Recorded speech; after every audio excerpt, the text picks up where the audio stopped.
Hi everyone, Ron Crider reporting for duty today. It's Friday. The name of the program is called Numbers. It's called Numbers because it's all about the numbers relating to the COVID-19 pandemic.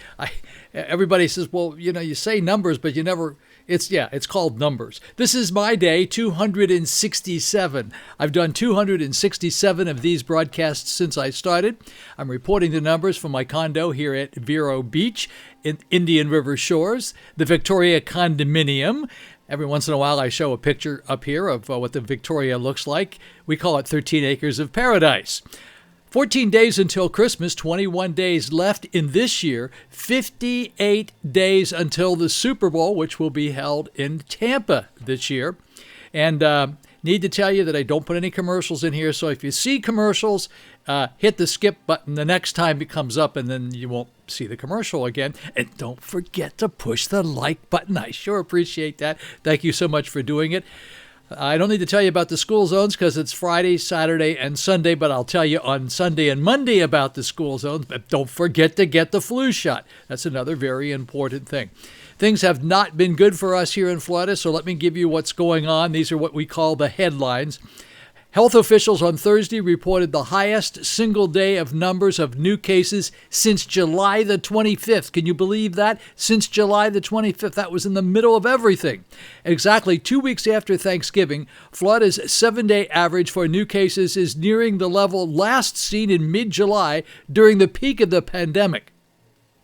On July the 25th, Florida reported 12,199 cases. Florida reported 11,335 new COVID cases on Thursday and another 129 new deaths linked to COVID-19 at that same time.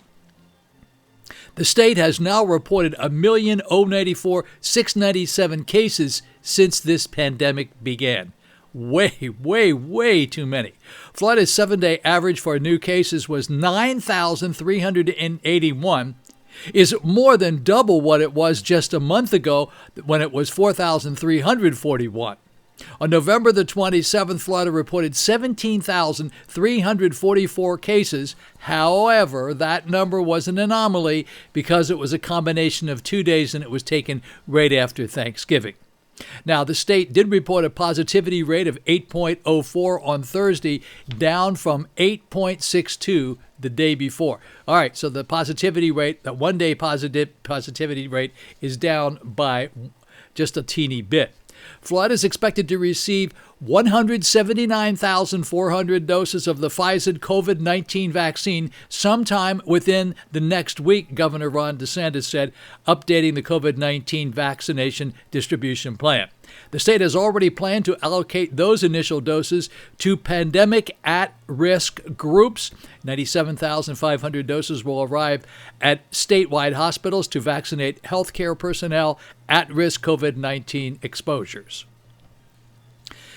60,450 doses will be sent to CVS and Walgreens for distribution in long-term care facilities, and 21,450 doses will arrive at Florida Department of Health offices to be administered at additional long-term care facilities by the strike teams. Pfizer COVID-19 vaccines passed the critical milestone on Thursday when a panel of experts formally recommended that the Food and Drug Administration authorize the vaccine. The agency is expected to do so within days, giving healthcare workers and nursing home residents first priority to begin receiving the first shots early next week. The FDA's vaccine advisory panel of independent scientific experts, infectious disease doctors, and statisticians voted 17-4, with one member abstaining in favor of emergency authorization for people 16 and older.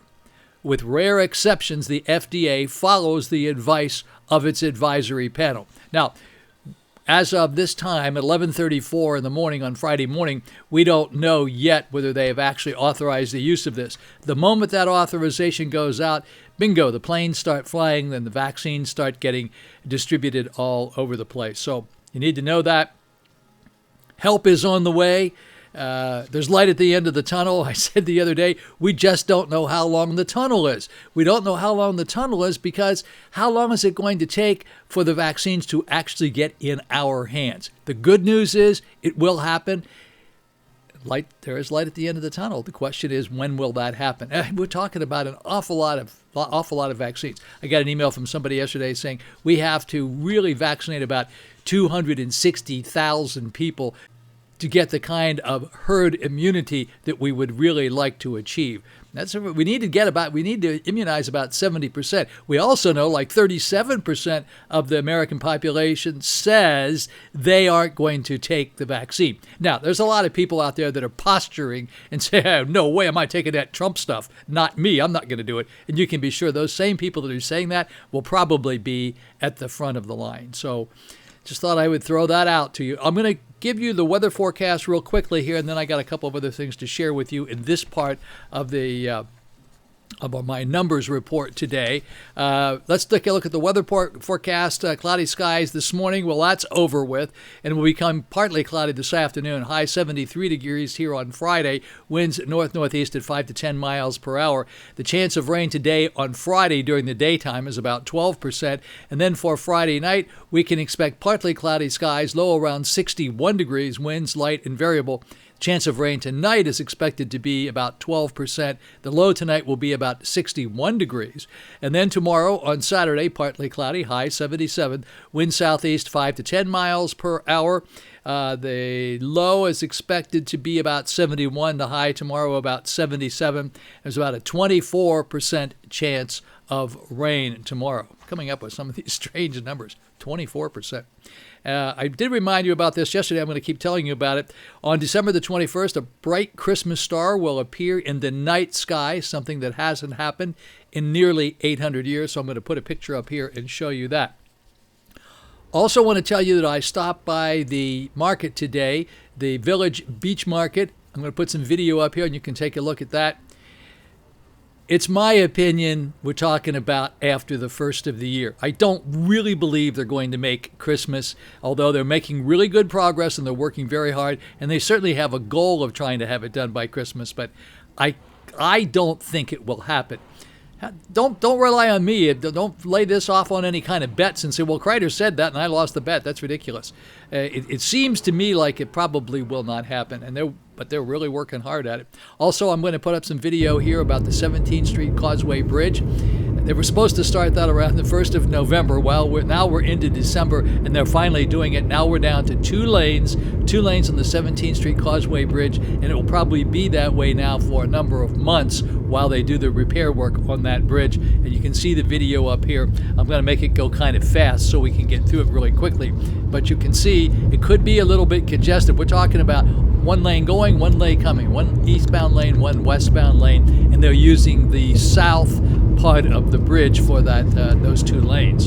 So I thought you ought to see that and you ought to know what's going on. They're making good progress here on A1A. They still have the center lane to resurface. They've done all the other lanes.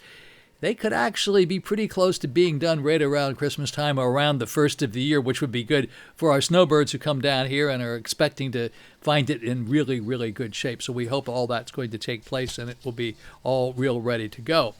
I also went to another place today. It's a little French pastry shop and bakery over on 17th Street. I'm going to put a card up here. I don't have any pictures yet. I plan to do some video over there. It's next door to the barber shop where I got my hairs cut. All 79 of my hairs were cut today, and so I'm good for another month. See, it looks pretty good. I think they do a really nice job. I actually have hair. See, there's some hair up there. You can't see it. The camera's not that great, for heaven's sakes. Yeah, that's probably why you can't see the hair. But nonetheless, it's going to be, I want you to check out this pastry shop, French pastry shop, right next to the 17th Street barber shop. And they got some great stuff in there. They've been there for 8 years. And I didn't even know about it. 8 years. So I'm going to put a card up here about those guys. And I suggest you give them just go in there and check it out and see what they have. They have lots of breads and fabulous pastries and all sorts of really good goodies. All right. So here we go. We're going to dive right into the numbers. The numbers are going to pop up here right now. Now, as I tell you every day, you're going to see the numbers over here. Come on, Crider, get your finger at the right spot. You'll see the numbers over here at the very beginning of the video. Those numbers aren't at 11:30 in the morning. Those are 3 or 4 o'clock in the afternoon when they finally come in, and I put those up there right away so you can take a quick look at these. You can say, I don't have to watch that video and listen to him talk about all this crap all day. All I need to do is just look at those numbers. If you only care about the numbers for the entire state of Florida, which yesterday were really terrible. I also will, of course, give you the numbers for the county by counties here and a few other things. I'll tell you about the states, the number of deaths in the past 48 hours in all of the states of the United States, and then, of course, the really big numbers. I have a couple of other little pieces of information I want to share with you when I come back. A little bit about Anna, whom I met over at the AT&T store. So back in a flash. Okay, folks, here we are in the state of Florida, taking a look at the numbers today. I didn't get the numbers until 6:45 this evening, and you're not going to like what you see. First, let's take a look at the deaths. 123 new deaths. It's in green because it's down by 3 from yesterday, which was 126. However, take a look at the positives. 11,699. That's up by 364 from yesterday. Yesterday it was 1,100. Yesterday it was 11,335. This is the largest number since July. Now, the worst number in July was 15,300 on July the 12th. But since then, this is the worst number, 11,699. Very, very, very bad. All right, let me give you the positivity rate. Now, this isn't as bad as it has been, 7.88. This is the one-day positivity rate for the entire state of Florida. Let's take a look at Dade County now. 16 new deaths to report, 2,120 new positives. The positivity rate down there, 7.91. In Broward County, that's Fort Lauderdale, that would be 7 new deaths to report, 987 new positives. Positivity rate, 6.37%. That's Broward County. That was Fort Lauderdale. This is Palm Beach County. 10 new deaths to report, 725 new positives. Positivity rate, 7.85. And then in Orange County, 1 new death to report. That's in Orlando, and 825 new positives. The positivity rate up there is 8.62. All right, now we're in Brevard County. Brevard County is Melbourne. 8 new deaths to report, 211 new positives. The positivity rate there, 6.75. St. Lucie County, no new deaths to report in St. Lucie County. That's Fort Pierce, 131 new positives. Positivity rate up there, 8.12. Martin County is Stewart, 1 new death to report, 51 new positives. Positivity rate in Martin County, 8.07. And then in Indian River County, where we are, Indian River County is Vero Beach, 1 new death to report, 39 new positives. Of those 39 new positives, 7 of them are in zip code 32960, which is Vero Beach, the west side across the Intracoastal Waterway, on the west side of the Intracoastal Waterway, Vero Beach 7. 32963, which is the Barrier Island, 4 new positives there, and zip code 32967, 3 new positives there. Okay, we're going to scoot right over here and take a look at the 7-day moving averages. They remain the same at 104. They were 104 yesterday. What does that mean?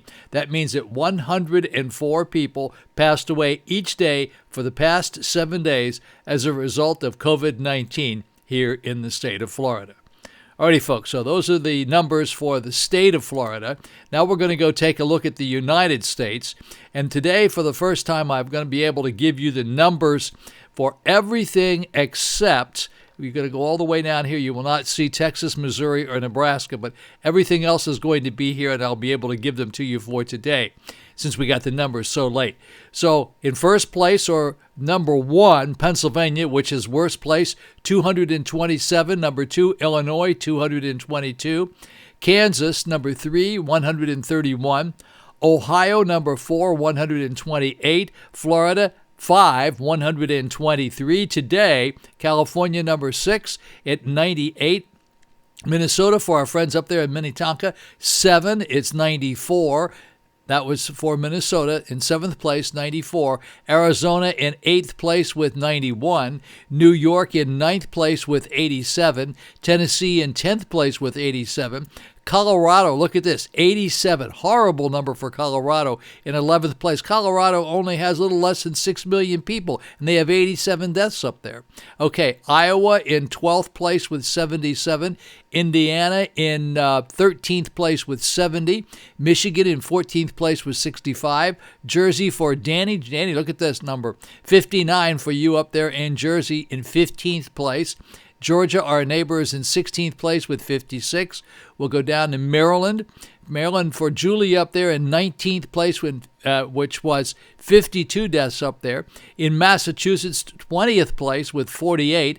Wisconsin in 21st place with 47. And we'll go down a little bit further till we get down here to Connecticut in 28th place with 36. A little bit further down here, and we'll take a look at Montana in 33rd place with 24. Then Kentucky in 34th place with 22. Wyoming, a very, very small state. Look at this. They are in 35th place, but they had 22, and they only have 576,000 people there. And it's a very, very small state, but they had 22 deaths there. We'll go down just a little bit further for Jay Grutman in Rhode Island, 39th place with 11 deaths there. Utah, 40th place with 9. New Hampshire, 41st place with 6. Maine was in 42nd place with 4. Vermont in 43rd place with 4. And then Alaska was 44th with 3. District of Columbia in 46th place with 1. Hawaii had 1 in 47th place. Now, Texas had nothing to report. That doesn't mean it was 0. Probably means it's pretty bad. Same with Missouri and Nebraska and Idaho. So we have nothing to report for those. Now, normally I wouldn't do this, but I can show you what they were. Well, I can show you what they were yesterday. Let's take a look at those. That's going to be too hard to find. Sorry about that. Texas was way up there at the top. Look, at Texas yesterday was 245. So the chances today of them falling off to nothing is slim to none. So those are the numbers for the United States.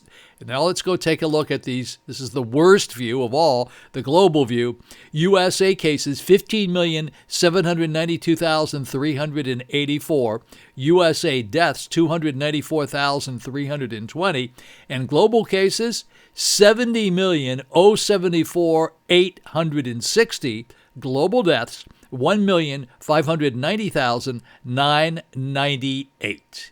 And those are the numbers today, getting in very, very late. I apologize for this, but as I say every day, I can't give you the numbers until I get the numbers. I have a couple of more things to report here at the end that aren't too bad, so stand by. Here we go.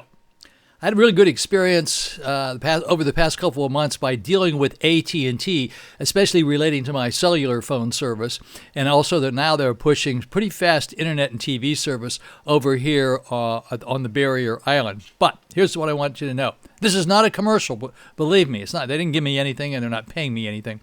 But this gal, Anna, is really the best to work with. I went to see her a couple of months ago and got some new cell phones, and she looked at my account, and she says, "Oh, my goodness gracious, you're paying way too much money. You're on really the wrong plan, and I'll fix that for you." Normally, when you go in there, they try to sell you everything under the sun, and when you call them on the phone, they definitely try to sell you everything under the sun. She does a really good job. She tells you exactly what you need to know, and she tries to get you the best deal you possibly can. Unheard of. I hope I'm not getting her into trouble by saying that. Anyway, her name is Anna, and she's at the AT&T store, and they're at Harbor Point. That's 5210 US 1, and that's north. If you go north, and it's kind of where where you make a right-hand turn and go down Indian River Drive off of Route 1, and there's a public shopping center in there. They're in a standalone building. Anyway, I'm going to put the business card up here. You see Anna, and their Harbor Point is where they are located. So stop in and see her. And then the other place I was telling you about earlier, which was called Spice of Paris, French Bakery and Pastry Shop. I'm going to put a business card up there for them, and you can see what they're all about. And they're over there at 879 17th Street. And also, I'm going to tell you, of course, remind you about my barbershop that I go to about once a month, and called the 17th Street Barbershop, and stop in and ask for young Sheldon. I say that because that's the name of a TV show. his name's Sheldon, of course, but I call him Young Sheldon, and does a really nice job. He's going to be there starting in February. He's going to be there every day, Monday through Thursday, and then he'll be off on Friday. So you might want to stop by and see him. He still works for the fire department, but he'll be stopped working for the fire department in February, and then he'll be there most of the time. 17th Street Barbershop. Okay, that's all I have for you today. Shout-outs will be coming tomorrow. Thank you very much for watching the video today. I do appreciate it. And I will say Ron Crider is signing off for Friday. Have a very blessed Friday. See you on Saturday.